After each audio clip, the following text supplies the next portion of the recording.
श्री दादाजी institute of technology and science में हिंदी एवं इंग्लिश दोनों लैंग्वेज में सभी स्ट्रीम में BTech, MTech, MCA, MBA degree वो भी एमपी की बेस्ट फैकल्टी के साथ उपलब्ध है। एडमिशन एवं काउंसलिंग के लिए संपर्क करें अथवा इंदौर रोड पर कॉलेज में विजिट भी कर सकते हैं।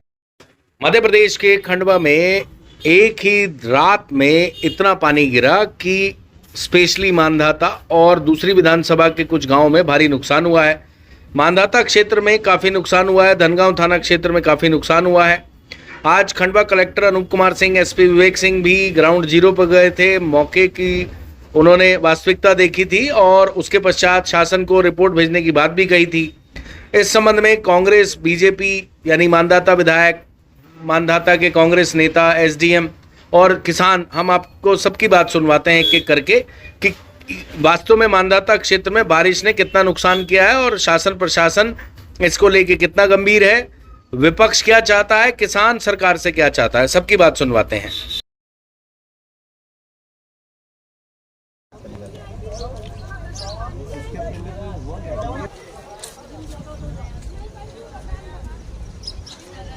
ये घर है, ये नाले किनारे नीचे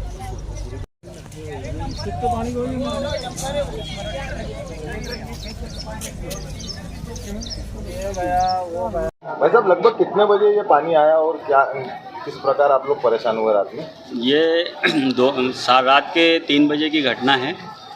3 बजे लगभग जब आसपास क्षेत्र में हल्ला चालू हुआ कि भाई पानी आ गया, तभी धीरे धीरे इक्का दुक्का लोग जगे और सभी ने अपने आसपास घरों में देखा कि पानी भरना शुरू हो गया। मेरी दुकान है ग्राम अटूट खास में, गुरु कृपा फोटोकॉपी ऑनलाइन दुकान है। यहाँ पर जब मैंने आके देखा तो दुकान के अंदर पानी घुसने ही वाला था। जैसे मैंने सामान को इधर उधर करने की कोशिश करी तब तक पानी आ चुका था। अब अगर मैं दुकान को बचाने की कोशिश करता तो मैं भी बह के जा सकता था उसमें, इतना तेज़ बहाव शुरू हो गया था। जैसे तैसे बचाव करा और अपने घर की तरफ निकला और घर पे सुरक्षित पहुंचा। घर के नीचे वाले हिस्से में भी पानी भर गया था जहां पर रुकना संभव नहीं था और सीढ़ियों की सहायता से हम लोग ऊपर चढ़े। आसपास जो भी साधन थे, हमारी जो बाइक वगैरह थे, सब पानी में डूब गए। हमारी जो दुकान में जो स्टेशनरी रखी थी पूरी ख़राब हो चुकी है। जो मशीनें थी, कंप्यूटर सिस्टम थे, 10-12 कंप्यूटर सिस्टम। से क्या मांग करेंगे आप? प्रशासन से ये मांग करेंगे कि हमारा एक छोटा मोटा रोजगार है, इस रोजगार में हमको जो हमारी मशीनें वगैरह है थोड़ा उसका लागत मूल्य मिल जाए ताकि हमारा फिर से बिजनेस स्टार्ट हो सके और हमारा रोजगार चल सके। आपका नाम बताएं। मेरा नाम ऋषि सावनेर है, अटूट खास रहता हूँ। जो पानी एकदम से बढ़ा और क्या नुकसान हुआ है यहाँ पे? रात में लगभग 1:30 बजे के बाद में ऐसा लगा जैसे कि बादल ही फट गए। इतनी तेज़ बरसात कि गांव वाले समझ पाते। उसके पहले नदी ने अपने किनारे छोड़ना चालू कर दिया और जब तक हम भग के नदी किनारे 2:30 बजे के करीब आते हैं, पानी जैसे ही बंद हुआ और आए, तो जब तक वो गांव में घुस ही रहा था पानी। और हमारे देखते ही देखते लगभग 5 मकान तो देखते ही देखते हमारे सामने बह गए, जिसमें मोटरसाइकिल, उनके दैनिक दिनचर्या का सामान, पूरी गृहस्थी बह गई। यहाँ तक कि जब सामने जो रोड कंपनी के जो वाहन खड़े थे वो भी ऐसे जैसे कि माचिस की डिब्बी जैसे टैंकर हो, चाहे डंपर हो, चाहे जेसीबी हो, चाहे ट्रैक्टर हो, ऐसे बहते हुए देखे जाए। जो आप पीछे यदि देखेंगे तो 1-1 किलोमीटर तक वो यहाँ से गए हैं बह के, और 2 टैंकर का तो अभी तक पता नहीं। दूसरा ये है कि सैकड़ों एकड़ ज़मीन की ये कपास की फसल किसानों की ये हालत हो गई, जिसमें मैं खुद किसान, मेरी भी करीबन 25 एकड़ ज़मीन नदी किनारे वाली, पूरा ज़मीन से कपास चिपक गया है। और कम से कम किसानों को इस समय में, जैसे ये आफत की बरसात रही, ये ज़रूर है हमारे लिए कि जिसको कह दे कि एक राहत भरी खबर कि अभी कोई जनहानि की अभी जब तक भी अभी इतने घंटे हुए हमें अभी सूचना नहीं मिली हमारे आजू बाजू। लेकिन हमारे पशु, करीबन 8 पशु वो मर गए हैं, जिसमें भैंस है, बैल है। किसानों का भारी नुकसान है।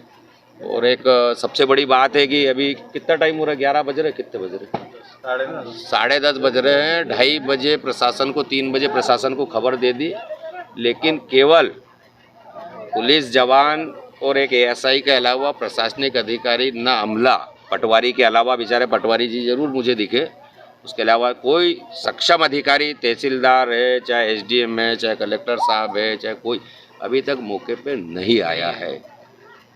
इतनी बड़ी हानि होने के बाद में प्रशासन से हमारा निवेदन है कि इस घटना में जो भी ये हुई है या आपदा आई है, आज किसान बर्बाद हो गया है, उसको तुरंत, और जो मजदूर जिनके घर भे गए, जिनके पास खाने के और आज तो पहनने के लिए कपड़े तक भी नहीं बचे, उनकी राहत तो मिलना चाहिए ना। तो प्रशासन कम से कम अलर्ट तो दिखे, और आज कहीं ना कहीं अलर्ट ही नहीं दिख रहा है। क्या किसी के मरने का इंतजार होता है? सर, कल रात आई बाढ़ में ये जो पानी घुसा है पूरे ग्रामीण क्षेत्रों में यहाँ और रिश्वल, तो क्या स्थितियाँ रही हैं सर? जी बिल्कुल, रात भर से भारी बारिश हुई। करीब जो है हमारे 8 से 10 गांव प्रभावित हुए हैं। वहाँ पे हमारे राजस्व विभाग का सर्वे दल है, वो अभी मौके पे जा रहा है और निरीक्षण कर रहा है। जहाँ जहाँ नुकसानी है उसका आकलन करें, उसका नियमानुसार RBC 6 के तहत सहायता प्रदान की जाएगी। सर, कोई जनहानि अभी तक जनहानि विधायक जी, क्या स्थिति है यहाँ पे? आप निरीक्षण करने पहुँचे हैं और किस प्रकार लोगों की सहायता करवाएंगे? देखिए, रात्रि के दौरान हमारे अजनाल और कावेरी, ये 2 नदियों में भयंकर वर्षा की वजह से, भयंकर पानी की वजह से अभी हम घूम रहे हैं पूरे गाँव में। हमारे बुजुर्गों का बताना है कि इस प्रकार का विगत 100 साल से इतना पानी कभी नहीं गिरा, न इतनी बाढ़ की भयावह स्थिति बनी है। अभी हम अटूद में हैं, पूरा प्रशासन, कलेक्टर साहब भी आ रहे हैं, SDM साहब घूम रहे हैं, CO मैडम भी है, और जितना भी अमला है, MPP के AC साहब भी आ रहे हैं, खुद के तिवारी जी भी आ रहे हैं, सारा अमला यहाँ पे आ रहा है। और ये भयावह स्थिति अनायास ये बनी है।